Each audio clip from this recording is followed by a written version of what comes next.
আল্লাহ রাব্বুল আলামিন ইব্রাহিম আলাইহিস সালামকে বুড়া বয়সে এসে যখন ইসমাঈল আলাইহিস সালামকে আল্লাহ তাআলা দান করলেন, আল্লাহ রাব্বুল আলামিনের কাছে দোয়া করেন, রব্বি হাবলি মিনাস সালিহিন, আয় আল্লাহ তাআলা আপনি আমাকে একটা পুত পবিত্র সন্তান দান করুন। এখানে মেয়ে অথবা ছেলে প্রকাশ করে নাই, নেক পুত পবিত্র একটা সন্তান দেন, মেয়ে দেন ছেলে দেন, একটা ভালো সন্তান দেন। আল্লাহ তাআলার কাছে দোয়া করার পরে আল্লাহ রাব্বুল আলামিন বৃদ্ধ বয়সে ইসমাঈলকে দান করলেন। মা হাজরা আলাইহিস সালামের গর্ভের ভিতরে আল্লাহ তাআলা দিলেন।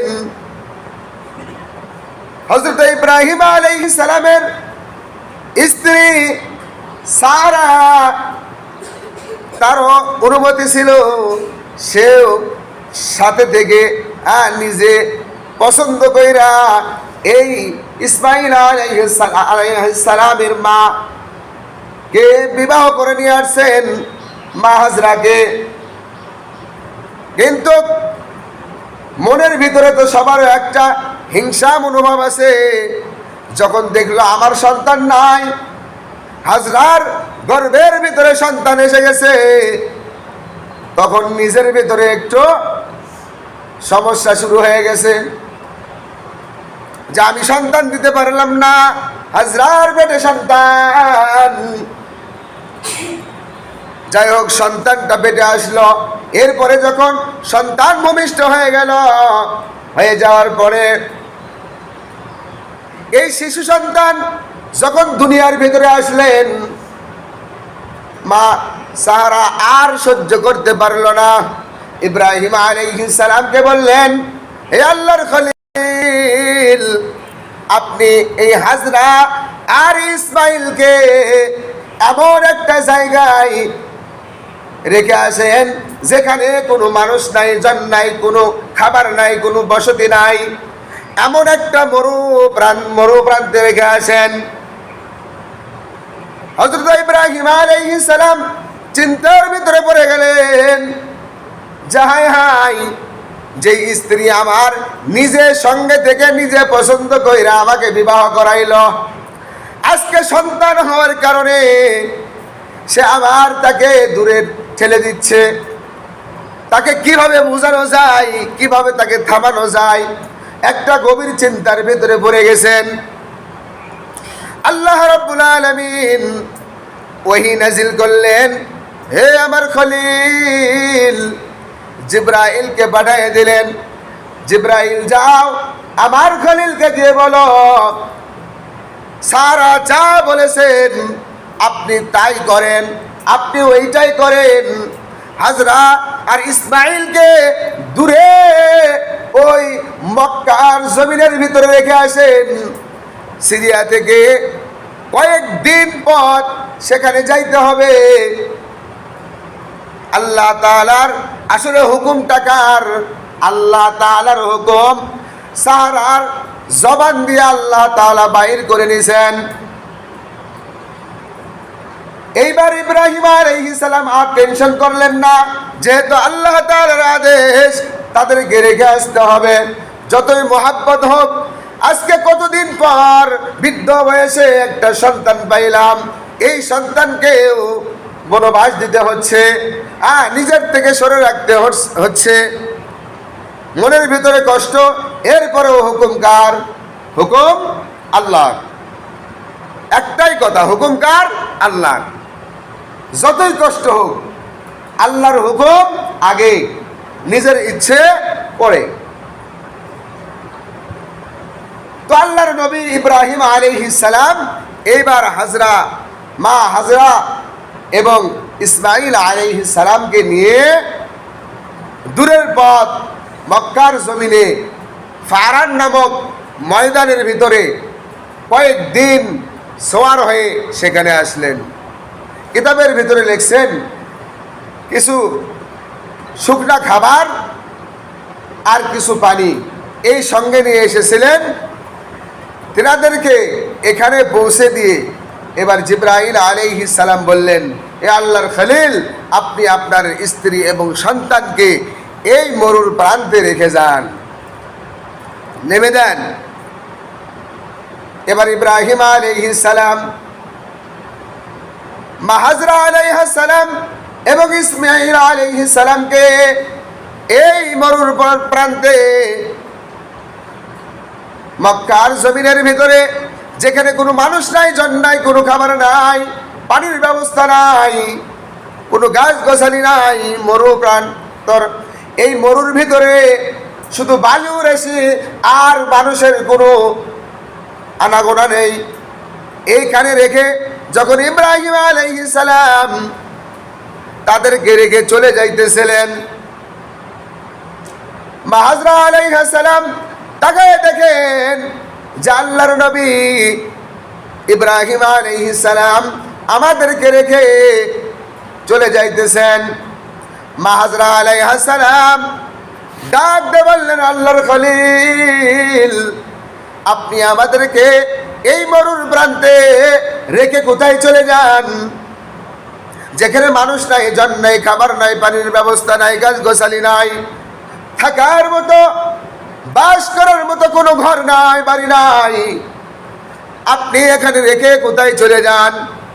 আল্লাহর নবী ইব্রাহিম আলাইহিস সালাম মনের ভিতরে কষ্ট, নিজের সহধরণী স্ত্রী, শেষ বয়সে আল্লাহ তাআলা একটা সন্তান দিলেন, এই মুহাব্বতের সন্তানকে এই মরুর প্রান্তে রেখে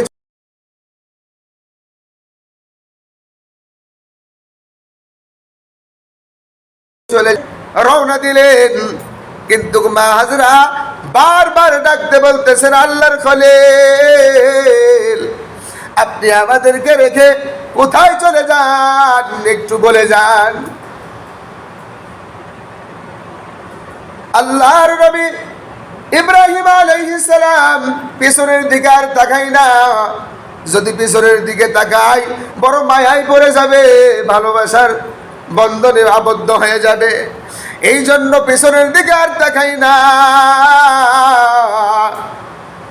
আল্লাহর খলিল শেষ পর্যন্ত হাজরা আলাইহিস সালামের কথার জবাবে বললেন যে আল্লাহ রাব্বুল আলামিনের আদেশে তোমাদেরকে এখানে রেখে যাইতেছে।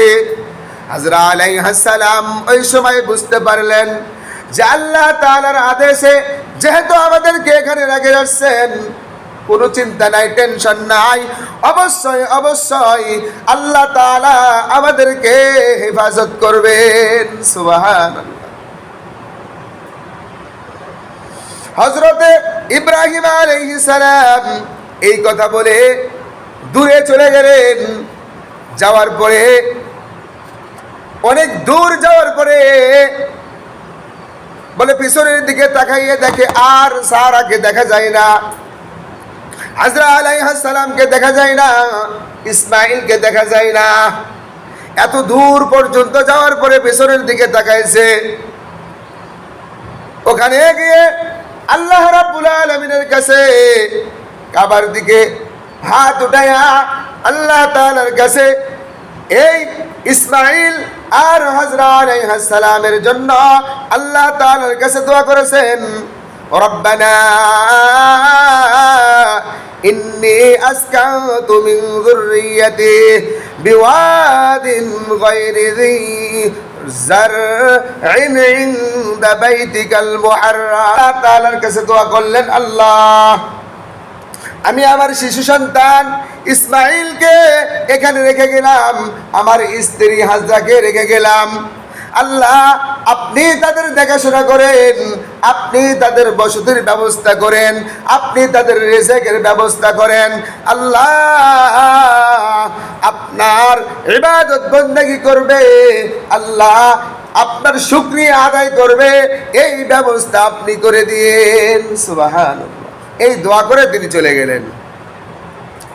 এদিকে হাজরা আলাইহিস সালাম কয়েকদিন যাওয়ার পরে তার খাদ্য ফুরে গেল, পানি ফুরে গেল।